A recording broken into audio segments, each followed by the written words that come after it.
Part 2. Part 2. Record. Yeah, so... This just did that. Just Last did one, that, yeah, that was Stella. Jennifer's guitar number 1, Jennifer's guitar number 2. Now this one is a bit good. This one was also picked up remarkably cheap. It was manky, it was missing strings, on you go, yeah. It was dirty, it was missing strings, it was, yeah. It had the wrong machine heads on it. It had a set from a 6-a-side guitar. Do you know what I mean? So one... Goat on tuners though. Well, cheap ones though, not good ones. Still say goat on them in Japan, they're quite good. Not as good as the ones that I put onto it. But yeah, so it's a Washburn. A Washburn, what is it? The D12. A D12. It's Does it get letters after look it? at the, hold on, put that back again and let them see that in volute. Look at that volute. It's massive, big pyramid, and it's great. Get some 3D in there. Look at that. Crazy ass. That's what volute, yeah. You get that bass thing. It kind of looks like it goes in the way depending on what angle you look at it, but it's not. Yeah. It's But you can see those tuners are they're not the right ones. It's a set that I had sitting around, but they're actually decent quality. They're Wilkinson. doesn't want to focus on it, but that's fine. Wilkinson tuners. So I've not screwed in 3 of them. Rather, I didn't want to put any more holes in the headstock because someone might actually have the original set kicking about. I think even Grover's have, it's basically just having Yeah, it's just get the right ones. having the one with the dot, Yeah. the wee thing in the middle, rather than. Yeah. But those are That example. Wilkinson, and they're sold to me as 18-to-1s, so they're really decent tuners. Do you know what I mean? Cool. So I stuck them on, cleaned the guitar up, done basically didn't have to do anything to clean it. To clean up the fretboard, it was pretty dirty. Get the frets cleaned, and I mean it looks. Yeah, It's had. the D12cets. Yeah. It's a C. So I don't know how it ended up in such a sorry condition. TB. Yeah, because it's been a guitar that's been looked after. If you look at the neck, it's had a fret level and crown at some point, Yeah. and it's in remarkably And good we condition. reckon It's got a couple of dinks in the front. We reckon in it's front from of it. 1988. Well, it is. It's from 1988. There's that bridge, the Washburn bridge, and see the. Which is amazing, actually. Big saddle, what's behind Big it? chonky thing. A piezo or piezo, Yeah. which is passive, and you say it Well, sounds it's quite good. Not having it passive. plugged in yet. Yeah, it's passive. And it sounds really, really good.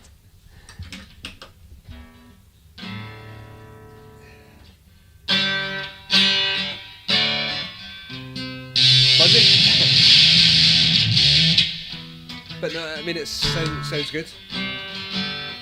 This is something what happens when you plug all dreadnought size acoustics Yeah. into an amp. You can hear the guitar so loud that in order to hear the amp you have to have it fucking really Yeah. loud. But it's actually Yeah, but because yeah. it makes so much noise It's on just its at own. guitar level, so it's not that far away. Yeah.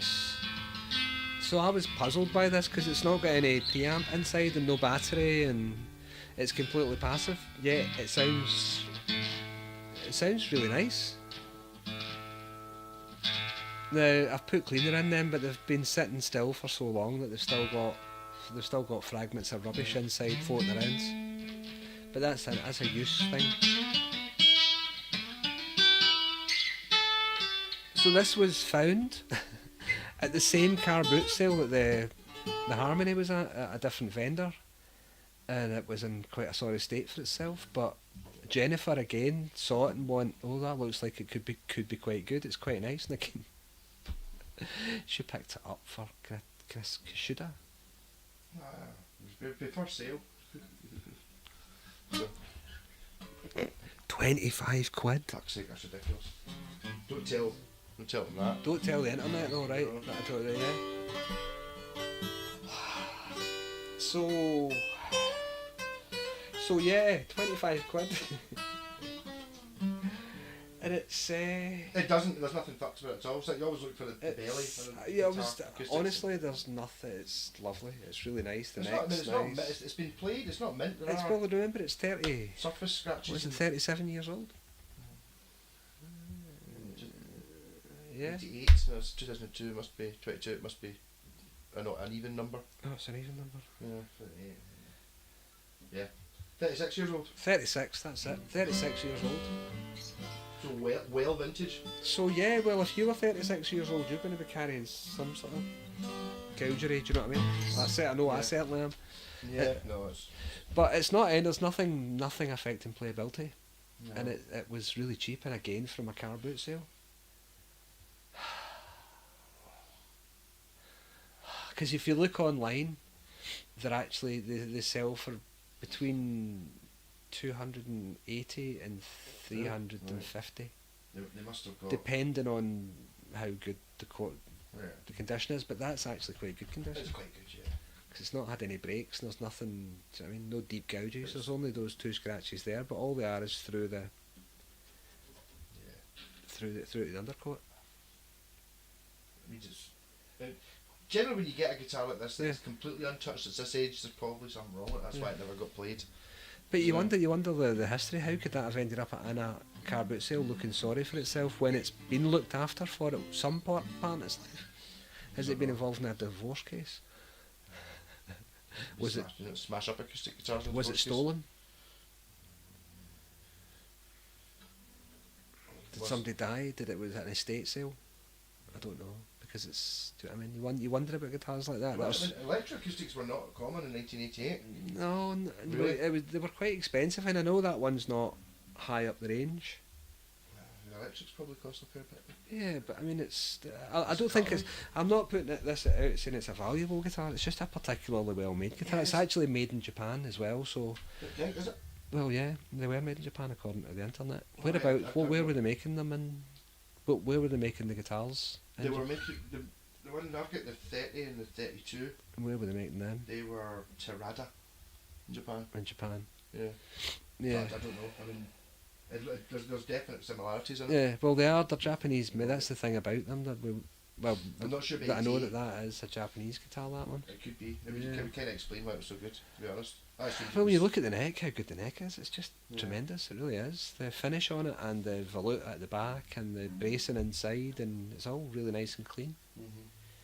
And that truss rod works like a new truss rod. It's not that it needed moved in any way, but it still moves without creaking and cracking. Yeah. So both of these instead of your Harley Benton? Really? You're looking at And you've still easily still got enough for another one? well, that's An electric guitar as well?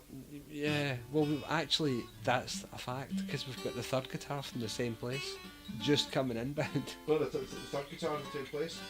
Yeah, We're Jennifer. only at 7.5 minutes. Do you want to go for the third guitar in the What series? have we got? The one you got me? Or the one I've Oh, acquired? the Jennifer one. Yeah. The last Jennifer one. But yeah, so what would you give that out of 10? That's how we've been marking them out of 10, Not an acoustic guy, but yeah, it's almost an 8 or something like that. isn't it? 7 or 8. Yeah. Yeah. Just because it's a good thing. Yeah. We're having a jam, Yeah. an open night jam, here's the acoustic. That's fine. It's a really nice guitar. I mean, I've been playing it quite a lot. I'm not an acoustic guy either, but I've been messing about on that one because it's got a really big sound.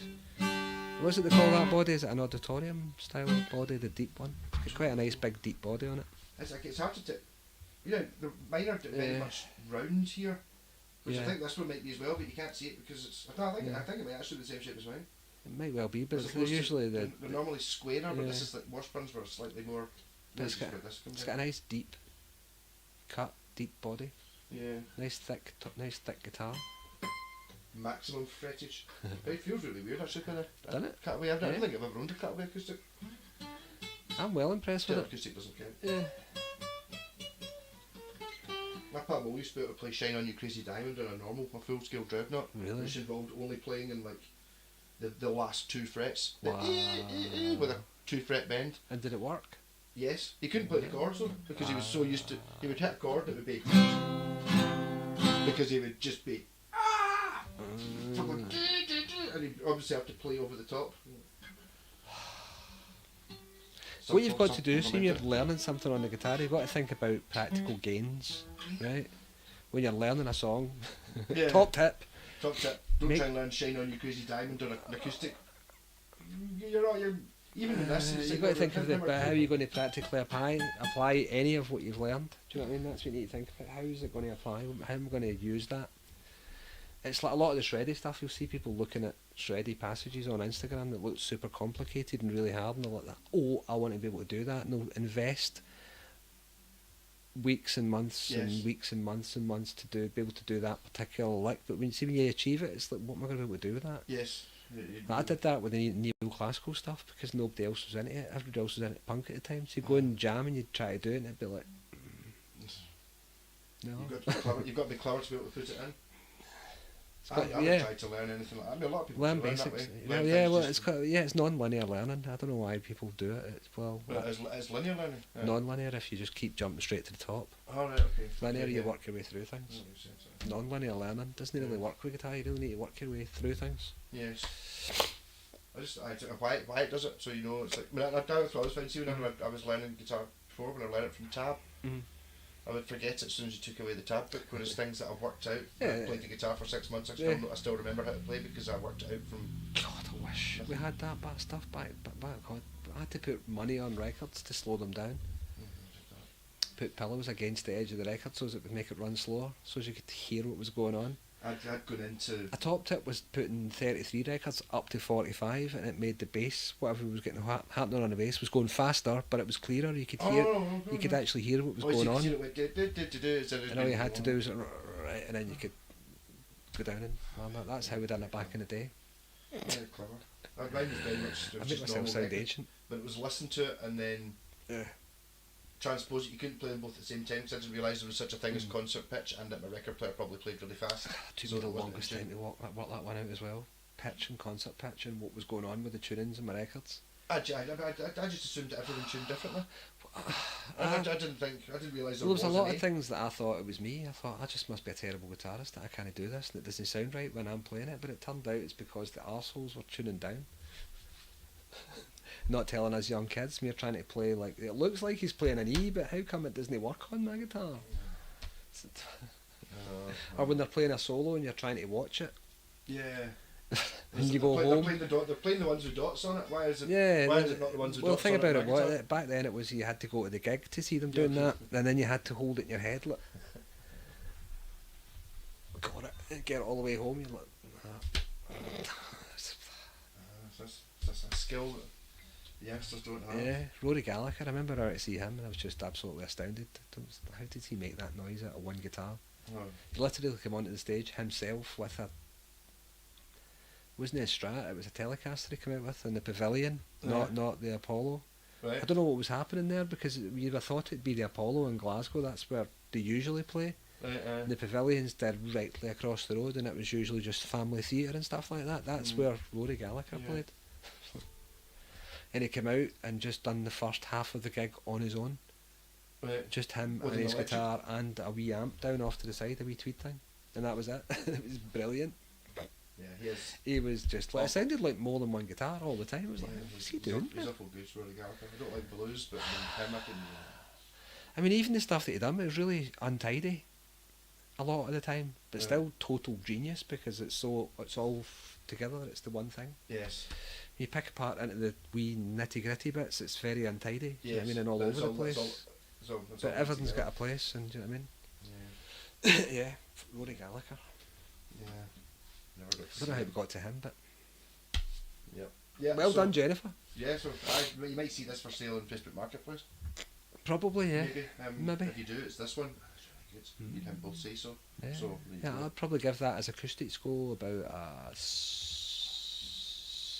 because it was so cheap. I'm going to give it a higher mark. 8. Yes, that's what I went for. Well, 8 out of 10. If I paid the market value for it, I probably would say it's a 6 or a 7. But because I paid 300 quid for it, yeah, if you paid 300 quid for it, it's a 6 or a 7. It's pretty good. That's all right. You got your money's worth. You can tell with an acoustic guitar, it's all down at the neck and the volume, projection of the sound, and that's got good projection. It's got a good neck. You can also tell whether it's been dropped. Because I've played plenty of guitars that looks exactly like this, and then you play it and it kind of sounds like a nice cream tub with elastic bands on it. Rattly, it's because the bracing inside's loose. Something's. Yeah, that's what that one sounded like actually. When I first got it, it was rattly and sounded like it. That was quite visible when it was actually physically split. See through it. There's a lot of bits that can come off on the inside. But